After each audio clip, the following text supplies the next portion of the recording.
Assalamualaikum warahmatullahi wabarakatuh. Perkenalkan, nama saya Trisakti Darukawuryan, guru fisika SMA 1 Teras. Pada pertemuan ini kita akan belajar tentang titik berat.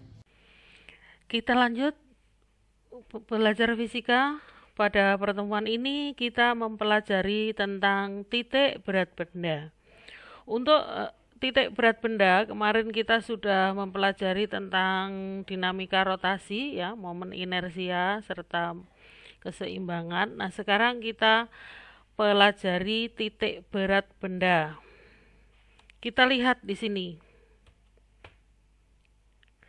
Ya, untuk mempelajari titik berat benda, maka di sini tujuan kita ingin menerapkan konsep torsi, momen inersia, titik berat, dan momentum sudut pada benda tegar, baik statis maupun dinamis dalam kehidupan sehari-hari.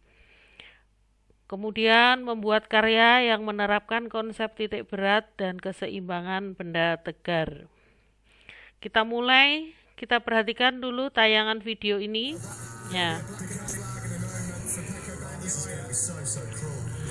Ya, di sini ada pengendara motor, ya, yang berbelok, ya. Kenapa badan dia miring, ya, untuk menjaga keseimbangan. Kita lihat di sini, ya. Kita lihat gambarnya. Apa yang Anda pikirkan? Ya, di sini ada pengendara sepeda yang ingin berbelok. Dia mempertahankan keseimbangannya. Jadi di sini ada benda dan ada pengendara. Supaya seimbang, maka dia menempatkan diri dalam posisi, ya, kondisi seimbang. Nah, untuk titik berat, ya, setiap benda terdiri atas partikel-partikel yang masing-masing memiliki berat. Jadi semua benda itu, ya, terdiri atas partikel-partikel, ya, dan masing-masing mempunyai atau memiliki berat. Nah, jumlah atau resultan dari seluruh berat partikel tersebut disebut gaya berat benda. Titik tangkapnya atau titik tangkap gaya berat dinamakan titik berat. Nah, bagaimana cara menentukan titik berat dengan sebuah percobaan? Kita lihat di sini ada sebuah benda, ya. Bendanya berbentuk tidak beraturan. Bagaimana cara kita menentukan titik beratnya?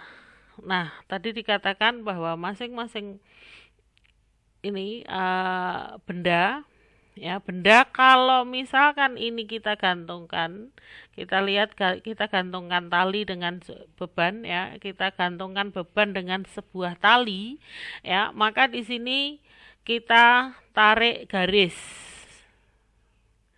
Nah, kemudian berikutnya benda tersebut kita putar, ya, kita putarnya sembarang, ya, dengan sebuah kondisi yang berbeda dengan kondisi semula. Maka di sini ada beban, ya, kemudian ditarik, ya, tarik dengan tali, ya, kemudian dalam tali tersebut kita garis. Nah, bertemulah sebuah titik, ya, titik potong. Nah, kemudian dibalik lagi atau diputar sembarang lagi. Nah, kita tarik lagi garis. Nah, pada tarikan-tarikan ini, ya, pada garis-garis ini kita sudah coba 3 garis. Nah, ini akan mendapatkan sebuah titik perpotongan dari 3 garis tadi di sini, ya. Ini disebut dengan titik berat. Nah, sekarang kalau misalkan tadi sebuah benda kan terdiri dari partikel. Nah, sekarang di sini titik-titik, di sebuah titik-titik di sini misalkan ini partikel 1, maka di sini berposisi di sini, maka di sini ada X1 dan Y1. Kemudian ini benda 2, maka di sini ada X2 dan Y2. 2. Terus di sini posisi titik 3, maka di sini X3 dan Y3. Nah, titik beratnya di mana? Menentukan koordinatnya. Koordinat titik beratnya itu adalah X0, Y0. Kita dapatkan dari rumus ini. Ya, untuk X0 tadi kan dikatakan ada benda berat 1, begitu ya. Berat 2, berat 3, dan seterusnya di sembarang titik di sini, di sembarang titik ini dan seterusnya. Nah, di sini maka berlaku X0 sama dengan W1X1 ya, berat 1 kondisi X1 ditambah berat 2 kondisi 2, kalau 3 berat 3 kondisi 3 dan seterusnya ya, dibagi dengan jumlah berat yang ada. W1, W2, W3 dan seterusnya. Maka dirumuskan bahwa sigma W ke N X N dibagi jumlah berat Wn. Itu untuk X ya, X0 atau kemudian untuk Y0 sama ya. Dalam sebuah Y0 X-nya tadi tinggal kita ganti Y. Jadi W1 Y1 plus W2 Y2 plus W3 Y3 Wn Yn per W1 plus W2 plus W3 dan seterusnya. Nah, ini cara menentukan titik berat dengan perhitungan. Jadi kalau untuk lebih jelasnya nanti kita di pertemuan berikut ya, kita latihan-latihan soal, contoh soal dan ya di sini masih belum bisa kebayang begitu ya. Kita lanjut lagi. Nah, titik beratnya tadi letaknya kalau kita mencari tadi kan bendanya tadi sembarang. Nah, sekarang kalau misalnya bendanya sudah beraturan, bentuknya sudah teratur, misalnya di sini bendanya homogen. Nah, kalau bendanya homogen di sini garis lurus ya, titik beratnya berada di tengah-tengah. Jadi garis lurus titik beratnya di tengah-tengah, maka di sini X0-nya berlaku setengah L. Ya, Z-nya di sini Z ya berlaku setengah L. Z sama dengan titik tengah garis. Nah, sekarang kalau di sini busur lingkaran. Nah, busur lingkaran itu titik beratnya terhadap di pusat kan, berarti di sini Y0-nya ya, Y0-nya itu sama dengan jari-jari. Jari-jari lingkarannya. Busur setengah lingkaran. Kalau busur setengah lingkaran, Y0-nya itu dirumuskan 2R per P. Kalau bentuknya segitiga, sepertiga kali tinggi. Ya, sepertiga kali tinggi. Kalau bentuknya jajaran genjang, setengah kali tinggi. Kalau bentuknya juring, ya, juring lingkaran, Y0-nya ini terletak di jari-jari lingkaran. Kalau bidangnya setengah lingkaran, ya, bidang setengah lingkaran berlaku 4R per 3P. Ya, kalau bentuknya di sini ada ruang atau kulit prisma ya, itu adalah setengah kali tinggi.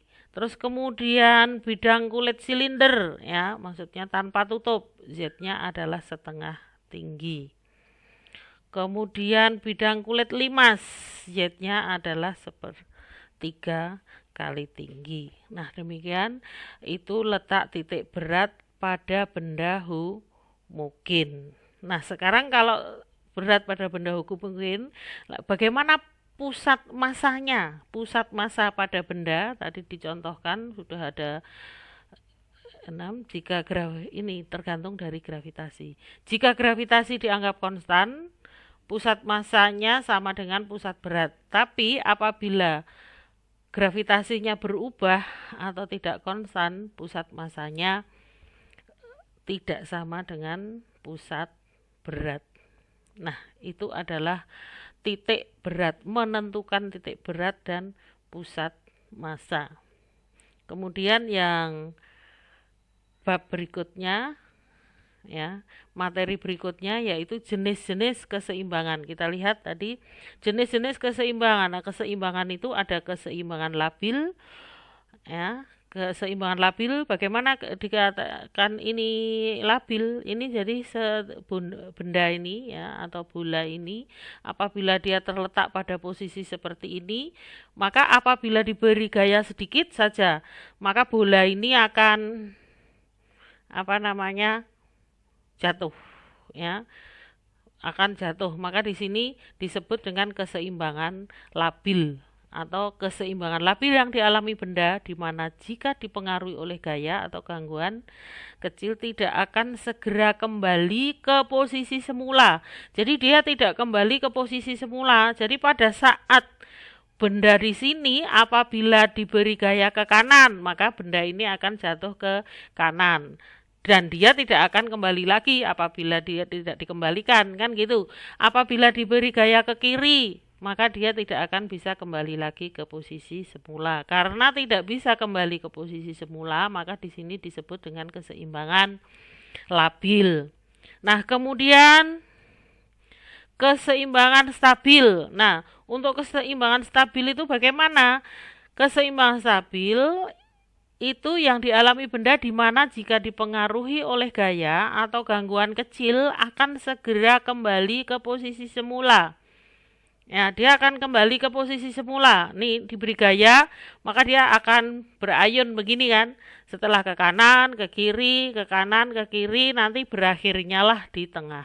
Jadi dia akan kembali, jadi titik beratnya dia akan kembali ke semula. Itu disebut dengan keseimbangan stabil. Nah, kemudian yang ketiga itu keseimbangan indifferent atau netral. Nah, untuk netral ini keseimbangan yang dialami benda di mana jika dipengaruhi oleh gaya atau gangguan tidak mengalami perubahan, titik beratnya tidak berubah. Jadi begini kan, apabila diberi gaya tetap saja dia akan jalan. Nah, pada saat dia jalan tetap aja dia titik beratnya tidak berubah. Titik beratnya tidak berubah. Nah, demikian materi titik berat dan jenis-jenis keseimbangan. Kita selesai dulu sampai di sini, sampai ketemu di pertemuan yang akan datang, yaitu latihan-latihan soal. Cukup dulu sampai di sini.